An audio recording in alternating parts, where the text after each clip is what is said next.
Rwandais, au sein de la classe politique congolaise, nous avons proposé la mise en place du bloc des résistants nationalistes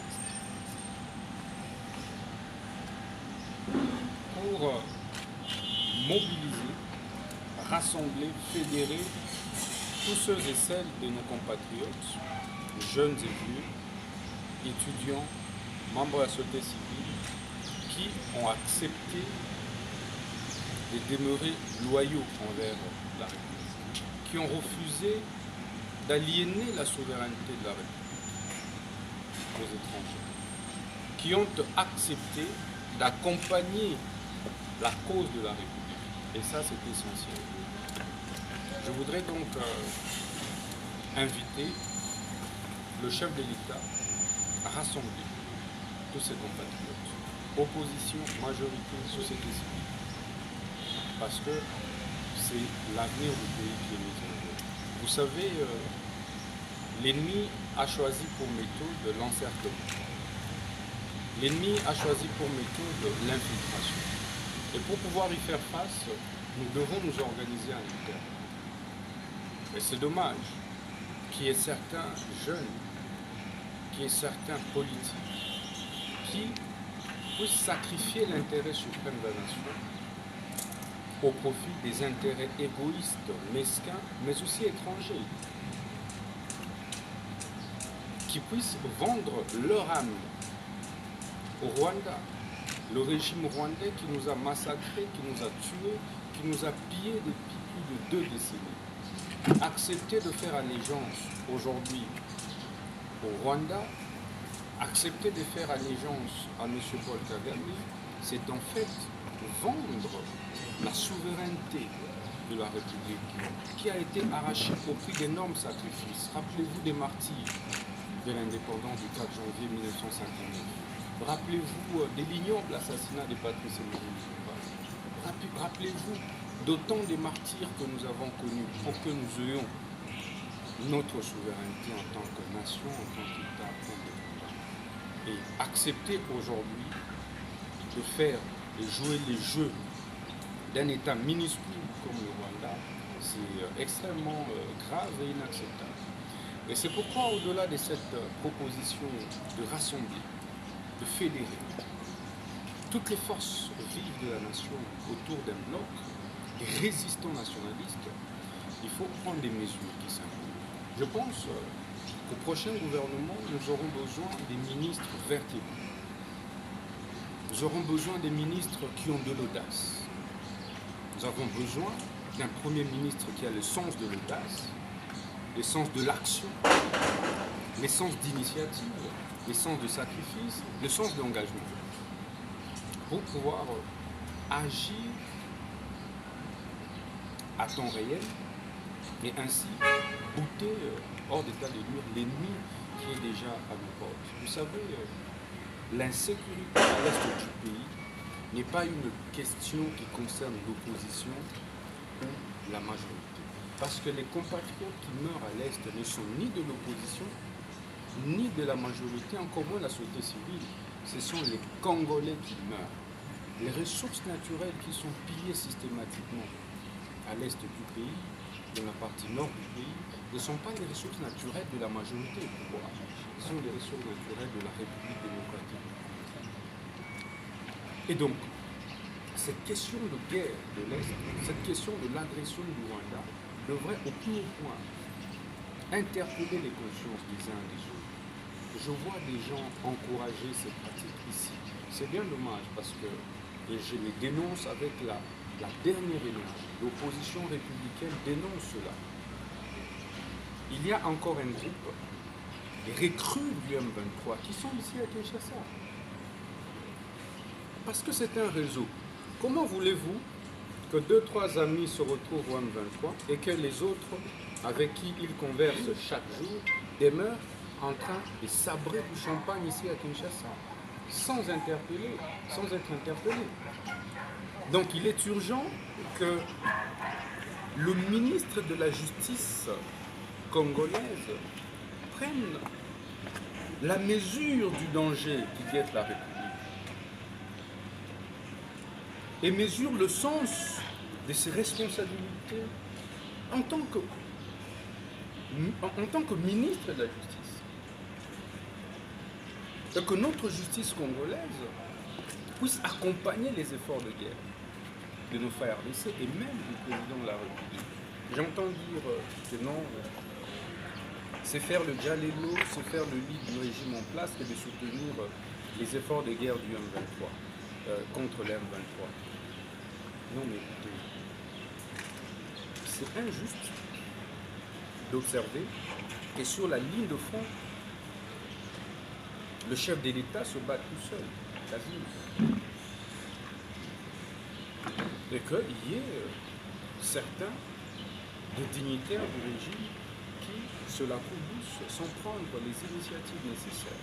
Et donc, prioritairement, nous demandons que la justice congolaise interpelle tous les complices, les suspects complices qui se retrouvent encore ici à Kinshasa et dans d'autres villes du pays, de manière urgente, de vérifier, de retracer les différentes communications qu'ils ont émises pendant cette période.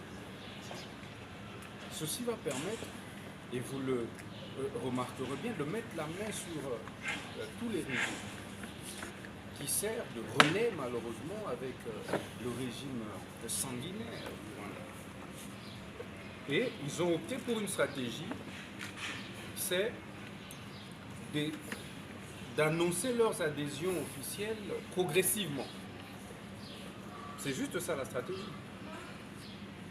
Et je dénonce le silence de nos frères de l'opposition dite radicale, mais en fait en réalité au service de l'étranger. Il n'y a pas d'opposition lorsque la nation est en danger. Il n'y a pas d'opposition possible. Et là on s'oppose à quoi? Au rétablissement de la paix. On s'oppose à quoi? À la cessation des massacres de nos compatriotes. Vous savez, il y a des questions en toute démocratie qui rassemblent, qui fédèrent. La démocratie que nous avons muée de l'étranger, mais il faut aussi suivre l'exemple des dirigeants étrangers lorsque leur nation se trouve face aux défis d'insécurité, comme c'est le cas pour nous. Deuxième action que nous proposons, troisième, donc la première, comme je l'ai dit, c'est rapidement au chef de l'État de fédérer toutes les forces. Qu'on ne le trompe pas en lui disant il y a l'union sacrée qui a la majorité au Parlement, il y a l'opposition qui non. Il faut rassembler et dénicher très rapidement des intelligences et des hommes d'audace, des patriotes pour pouvoir accompagner rapidement les efforts de guerre qui sont déployés par le FARDC. Deuxième action, c'est la mise en moule. Il faut mettre en moule la machine judiciaire contre tous les compatriotes, d'abord compris suspects internes, qui n'ont pas encore été démasqués. Les ils sont là. Mettre en moule des actions pénales contre même ceux qui ont adhéré au M23, puisqu'ils sont congolais. Mais pourquoi est-ce que la justice congolaise n'arrive-t-elle pas à lancer de mandat d'arrêt international contre ces gens-là? En fait, un mandat d'arrêt international, c'est un avis de recherche en droit interne. Mais il faut ouvrir des actions judiciaires. Et que XY compatriotes qui a adhéré au mouvement terroriste se sentent concernés par une action qui a été ouverte. C'est-à-dire que quel que soit le moment et dans n'importe quel pays où ils se retrouveraient, et avec lequel la RDC serait en partenariat, en collaboration judiciaire, ben, ils seraient appréhendés. Quatrième initiative, c'est de pouvoir lancer des actions judiciaires, engager des actions judiciaires internationales contre Corneille Nangaa et sa bande. Contre les compatriotes qui ont adhéré au M23 pour crimes de guerre, crimes contre l'humanité, voire crimes de génocide.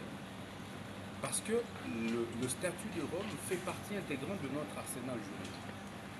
Donc ils peuvent être poursuivis au niveau international en tant que tel. Donc la CPI devait être saisie directement par notre État sur la base de l'article 13 du statut de Rome. Mais il est également possible que notre État saisisse directement la CPI contre M. Paul Kagame. C'est pourquoi vous vous rappellerez de ma première question écrite, quoique le débat se soit posé autour de la compétence du bureau d'âge. Mais lorsque l'État est en danger, on ne respecte pas certaines procédures. Si aujourd'hui ces mouvements terroristes venaient entrer ici à Kinshasa, vous allez dire que non, le bureau d'âge n'a pas de compétence pour pouvoir interpeller tel ou tel ministre. La justice congolaise devrait initier des actions du genre devant la CPI contre le président Paul Kagame. Et vous verrez, vous en verrez les conséquences. L'État congolais devrait rapidement, et ça c'est la sixième proposition d'action, saisir la CIJ, la Cour internationale de justice.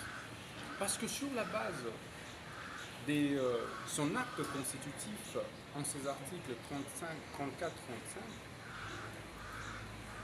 il est bien possible pour un État de pouvoir se plaindre contre un autre État devant la CIJ. L'exemple le plus récent, c'est l'Afrique du Sud contre l'État israélien. Pour les massacres, pour les crimes qui sont perpétrés dans la bande de Gaza. Pourquoi ne ferions-nous pas ça? C'est de moyens de pression au niveau international, pour en même temps soutenir les efforts de guerre de nos frères RDC et décourager pendant ce temps l'ennemi dans son élan de velléité expansionniste, dans son élan des crimes.